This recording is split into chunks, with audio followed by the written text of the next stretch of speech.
try to be as concise as possible about that, but it does go back to childhood, and it's a long time ago. So the exposure to the Catholic Church for me was very dramatic because for the first 7 years of my life, I was in not a suburbia, but in Queens, New York, which was outside the main city, and didn't really have any religious upbringing or anything like that. My parents had to move back to Elizabeth Street in New York, which was back in the tenements in those days, like semi-slums in a way. What I did find remarkable was the introduction to the church itself, and that was the Cathedral of St. Patrick's, the old cathedral, becoming eventually an altar boy there. The peace inside the church. The streets were very noisy and crazy, and also, as I began to realize, it just was an element of organized crime.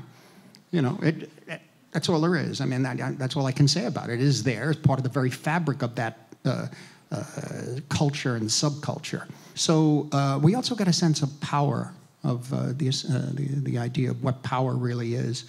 The power in the street was one thing. The power of your father and mother is another. And the power of the church. And the power of the church really was the balm, in a sense, balm in Gilead. You know, this was it. I became very much involved in that. The other big element for me was because of my asthma, which was very, very severe. When I contracted it at 3 years old, in 1947. Parents weren't educated, and they listened to the doctors, and so I couldn't run, I couldn't do any sports, I couldn't laugh too much, even because children get that spasm, and then next thing you know, you're turning blue, and they would take you to the hospital. So that was inconvenient for my parents, scary. So they took me to the movies, and the movies and the cathedral itself became a kind of life-sustaining. That cinema could be something that could affect your very soul. It's something that you don't see once and throw away. For the young kids in the street, and I'm talking 1955, Blackboard Jungle, or kids who want to be in the organized crime, who, nobody was talking to them, in a sense. There was no outreach there. The priests were part of, there were a couple who spoke Italian and in English. Of course, they were American, Italian-American. But they were again, still administering to the older world that was dying off, But this priest came into town there. It was 1953. He was there for 6 years. I was 11 years old. I went to 17, and he was there for the formative years. And the first thing he did was, although respecting the old ways, make him a little nervous, particularly some of the Saturday morning death mass. What he immediately what he started doing was throwing books at us. Graham Greene, Dwight MacDonald, Memoirs of a Revolutionist. And you're 13 or 14 years old, and he's feeding you this stuff. Yeah, and he was talking about read George Patton's speech to the troops.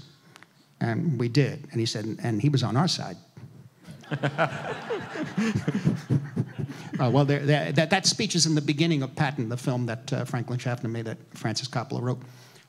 But they cut out the part that Father Principe had us read. Because it's about hating. It's about hate and about demonizing. Therefore, you could kill. That was the idea. But it's George Patton, the soldier. This is the big question.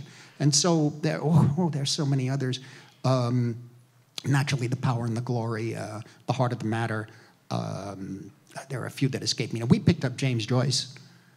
I don't know, he wasn't so interested in that. But the cinema also pointing out to us certain kinds of film, cliches in cinema. He loved Westerns. But in other words, he played us classical music. We tried to get him to listen to rock and roll. And he didn't really appreciate it. But the thing about it was really guiding us in the streets, guiding us in the daily, whether one could say ethics or morals, and what is right and wrong. And also the key element was that you don't have to live like this. He said, you don't have to live, yes, he said, the older ones are dying off now. Your parents, they've done what they can. This is as far as they gotten. But you don't have to, this was something that was not said in a negative way. He said, but in general, in the culture, if you're 21 or 20, you get married and have children. get a good job, you know. He said, but you know, there is the intellect, there is the mind. You should read, you should take your time and learn. I think generally it's, and I think I've been going this way with the films I made over the years. What I mean is dealing with the image, but what is beyond the image? That's the idea. I mean, what is the spiritual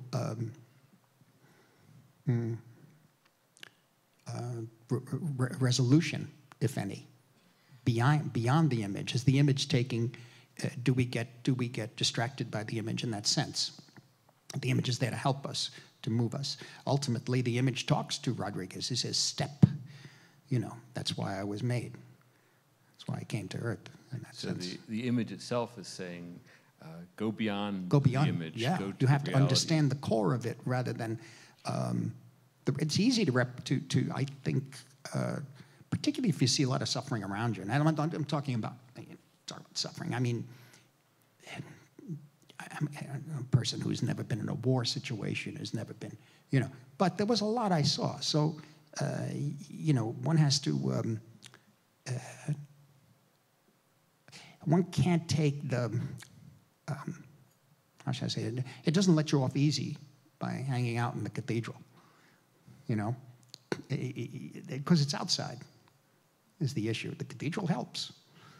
The focus helps. The ritual helps. You know, for me or for many people I know. Others reject it, but I do think that the ritual is important. But one has to understand what is the heart of it, what is the core of it, what is the truth of Christianity. When I was under the sort of tutelage of Father Principe there in downtown New York, having asthma and not being tough enough in the street because you couldn't fight really. I mean, maybe you could have, but I was told I couldn't. And so being protected to a certain extent that way, the goal of my life, I thought, would be to be like him and to try to be a priest. This good man, helping others. Yeah, well, I saw the actions others. were good. The actions were good. It made sense. I mean, Father made sense too, but it was limited because of education, and also it was a different generation. And only when a certain, you know, he had an obligation. He had a family to take care of. He had an extended family with his my uncles and aunts and my grandparents. This was all very, very, like the big key there. And my father's life wound up in the film Mean Streets that I did, and many other pictures by my brother's keeper. So all of this is the environment I was in, but the man who made the most sense in terms of the new world that was out there really was Father Principe. So I wanted to be like him, and then I wound up in a preparatory seminary, and within 3 months I realized there's no way I had a calling. And that you can't want to, be a priest because you want to be like somebody that no, you have to really know the calling. He used to say you have to love the Mass. I didn't understand what he meant. In terms of silence, the mountain climbing. I mean, I had bodyguards helping, but this was an extraordinary thing. So I left Andrew as he was. I don't want to touch any of his preparation. Often he would come on the set. I didn't even know he was there. And I'd say, "Is he ready? Where is he?" So he's over there, he's walking, and he's doing his thing, and he's moving around. He'd slip into frame, maybe, and we'd start sometimes with a slate, sometimes without. Maybe a little discussion, not much, and then further discussion as we were shooting. But ease him into it, because he was living it. And also, by the way, they were losing weight, these guys. And they wanted to really lose. I think Adam lost 50 pounds. When I read the book, I'd taken the book with me. I'd done Last Temptation of Christ, and we had to screen that for all the people that were complaining about it or hadn't seen it yet. And that was in New York on 23rd Street. And afterwards, we had a little gathering or whatever at the hotel, the Regency Hotel on Park Avenue. And Archbishop Paul Moore, and he was the Episcopal Archbishop of New York. And he and his wife came over and said, the film is Christologically correct, and we talked about it. And he was remarkable. We had about 3 hours at dinner. We were discussing all of this. A friend of mine was there, a priest, who had gone to that seminary when I was there when I was 15 years old, and he stayed. But in any event, by the end of it, he said, I'm going to send you a book. And you take a look at it and you tell me what faith is. In that, he didn't use those words, but that was the concept that we were discussing. And he gave me the book 2 days later. And that was 88. And I wound up shooting Goodfellas in 89 in the summer. And I had agreed to do a part in a movie directed by the great Akira Kurosawa. And I had to go to Japan for that. And I was late. I was 15 days over schedule. On my picture, the studio was going to kill us. And Kurosawa had finished shooting his film, and he was waiting for me. And when I finished the book on the bullet train, I knew I had to make a film of it. And I just stopped, because how? How do I express what I've been feeling in the reading of this book? Visually, and through the literature, and through the visual image. How do I express that? In any event, we tried. We made a deal with Italian producers back in 1990. And Jay and I tried to work on the script right away. We made one pass, and we both realized, I think we need some time on this. This is a tricky one. The key is that the epilogue is really very, very important.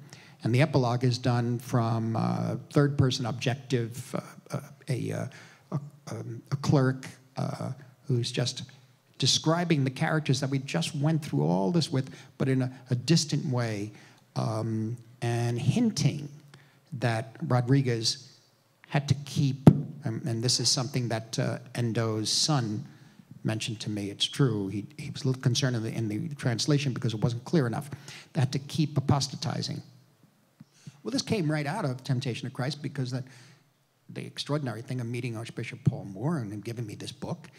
I mean, all of this, the actors, Harvey and Barbara Hershey and Willem, it was all, even though there were different faiths and different ideas, Harry Dean Stanton, very different, we were a part of a movement, we felt, and something that had to be done in order for us to explore as Paul Moore says, the Christologically correct aspect of fully human, fully divine. And where do we find ourselves there? How do we know him in that sense, really? That's what we're looking for. And after it was over, especially too, I think, with the reaction against it, it wasn't finished. In other words, the journey is much more involved and much more to go. It's just not finished. And this took us up to a certain place. And now, if we can, we go further. And it was that book. And it was that book. And it was that moment of stepping on the Fumi and then the epilogue. And so the reason it took about 22 years, because we were still trying to even find how to express that in that film. And by the way, it was very difficult to get financed, the picture. And it's something very special. And so we're looking for that. You see, we're looking for that. Looking for the very core of faith and what faith is. I don't say I have the answers. I'm just saying this has been a process, and it's been some extraordinary gift to be able to have had people in the motion picture industry be able to finance this film, and around the world, you know. And so, no, it wasn't taken lightly. I mean, the use of no music, that is attacked very often as, this is an art movie because it has no music. The thing about it is I really tried. I couldn't figure a way where the music would not get in the way. In other words, that's another interpretation. It's setting you off on another, it's almost helping you think a certain way. But what if you're him, and what music do you hear in the 17th century, in 1632 or 1640 in Japan in the countryside? What are you aware of?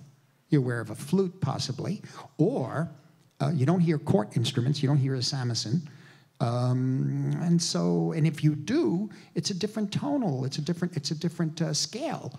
It's alien to your experience. So whatever music we would put on would be, I think, an imposition and something that would be twisting their experience, the priest's experience. Another thing would be to say, well, of course, liturgical music, but then that has a stigma on it in films of this nature, where you say, oh, it's a film about religion. Oh, hear the religious music. Here it is. I didn't want that. No, it's got to be in here. It's got to be without music.